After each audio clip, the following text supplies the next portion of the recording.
Rising Pakistan میں اکثر آپ کی ملاقات مہمانوں سے کرواتا ہوں تو اگر وہ کسی عہدے پہ فائز ہیں یا انہوں نے کوئی بڑا کام کیا کسی ایک خاص فیلڈ میں اور کسی مقام پہ پہنچے زندگی میں تو وہ تمام چیزیں بتا کے پھر اسی موضوع پہ بات ہوتی ہے اور گھنٹہ بھر اس شخصیت کے مختلف پہلو اور ان کے کام اور پروفیشن کے مختلف پہلو آپ کے سامنے رکھے جاتے ہیں، اور ایسے میں ہم دیکھتے ہیں کہ اس شخصیت کے کچھ خاص انٹرسٹس بھی ہیں جو گاہے گاہے گفتگو کے دوران ہم ٹچ کرتے چلے جاتے ہیں۔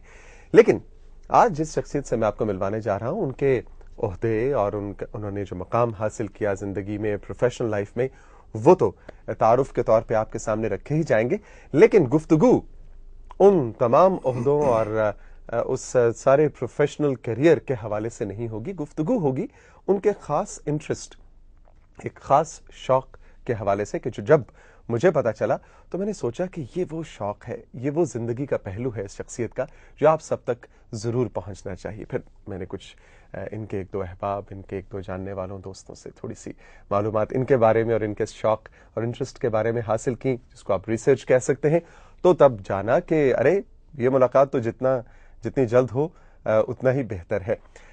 چلیے پہلے فارمل تعارف ہو جائے، پھر ہم آپ کو بتاتے ہیں کہ یہاں آج رائزنگ پاکستان کے سیٹس پہ ہم انہیں کیوں لے کر آئے اور بنیادی طور پہ گفتگو کس حوالے سے ہوگی۔ I am so very honoured and pleased ladies and gentlemen کہ آج میرے ساتھ رائزنگ پاکستان کے سیٹس پہ تشریف رکھتے ہیں میجر جنرل فاروق احمد خان صاحب، جو کہ چیئرمین ہیں پرائم منسٹرز انسپیکشن کمیشن کے، اور اس کے علاوہ سابقہ چیئرمین ہیں وفاقی ریلیف کمیشن یعنی کہ فیڈرل ریلیف کمیشن کے، اور اس کے علاوہ آج کل ایک اور نیا پروجیکٹ حکومت پاکستان کا، ایک نیا انیشیٹو جو ابھی اپنے بالکل ابتدائی مراحل میں ہے، اس پہ کام کر رہے ہیں، جو کہ نیشنل ڈیزاسٹر مینجمنٹ اتھارٹی ہے۔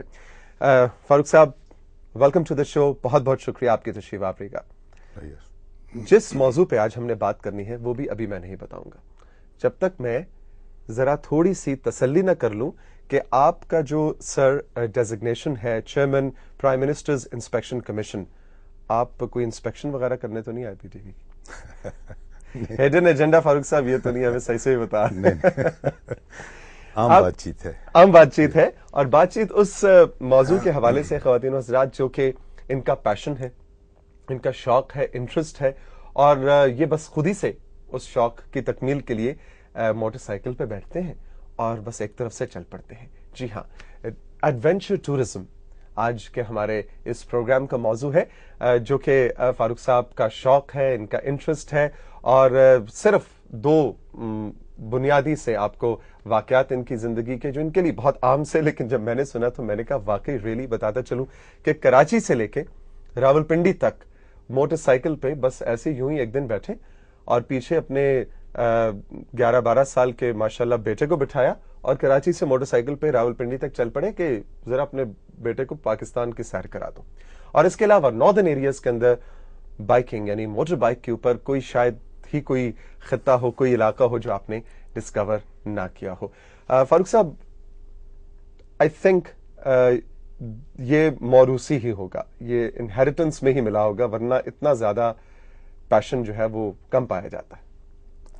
جی یہ صحیح کہا، یہ میرے ننہال میں اس کا کافی شوق پایا گیا۔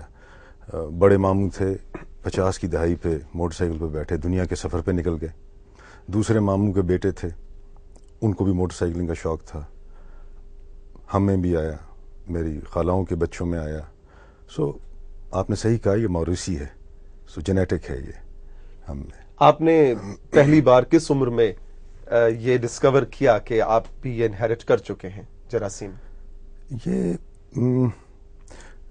سفر کا شوق تو شروع سے تھا۔ مجھے یاد ہے جب ہم بہت چھوٹی سی کلاس میں تھے تو ابھی چھٹی میں پڑھتے تھے تو اسکول کے ساتھ ناران کاغان کے چکر لگا دیے، لیکن موٹر سائیکلنگ جو تھی وہ ہمیں کالج میں جب داخل ہوئے تو یہ 67 کا واقعہ ہے جب ہمیں لے کے دی گئی، بس اس کے بعد سے پھر پیچھے موڑ کے نہیں دیکھا۔ اور کالج کے دوران ہی ایک دن کابل کی طرف روانہ ہو گئے۔ کس طرح؟ کابل کی طرف چل دیے۔ اچھا، کابل کی ہاں، طرف، یہ ساتھ ہی تو ہے۔ ہاں تو وہ میرے ماموں کے بیٹے تھے، وہ اپنے دوستوں کے ساتھ نکل گئے۔ ہم نے کہا ہم کیوں پیچھے رہ جائیں، تو ایک میرا بچپن کے دوست ہیں، فوج سے بریگیڈیئر کے طور پہ ریٹائر ہوئے، بریگیڈیئر طارق حسن، تو ہم دونوں ATCC سوزوکی کے اوپر بیٹھے اور کابل چل دیے. دونوں کی الگ الگ بائکس No, no, تھیں؟ ایک ہی بائک پہ سوئچ کرتے تھے پوزیشنز؟ ایٹ ٹائمس یس. اور اس وقت آپ کی ایج یہی 17 18 19 سال؟ کالج ڈیز جو ہوتی، کالج ڈیز. کتنے دن میں آپ کابل پہنچے تھے؟ 3 دن. 3 دن میں. ایک پشاور چلے گئے، پشاور سے 1 دن میں پھر کابل چلے گئے اور پھر واپس. اس وقت تو سڑک شاید آج کی سڑک سے بہتر ہوگی. یس. جو کابل تک کی سڑک تھی تورخم سے، مجھے یاد ہے یہ روسیوں نے بنائی تھی، بڑی اچھی سڑک تھی.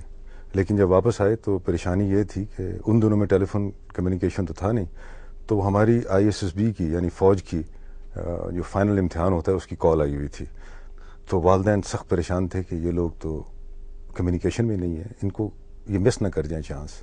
بہرحال 2-4 دن رہ گئے تھے، پھر ہم بھاگم بھاگ کوہاٹ کی طرف چل دیے تاکہ فوج میں شامل ہو جائیں.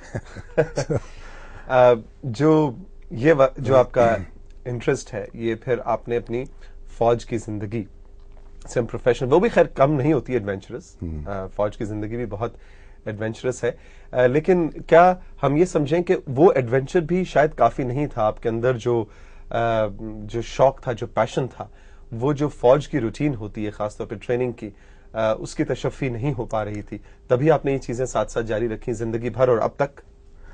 ہاں، فوج آپ کو بہت سے مواقع فراہم کرتی ہے. فوج کی نوکری بذات خود ایک ایڈونچر ہی ہے. ہر قسم کے چیلنجز، ہر قسم کے علاقے اور ہر قسم کی آؤٹ ڈور ایکٹیویٹی اس میں شامل ہے.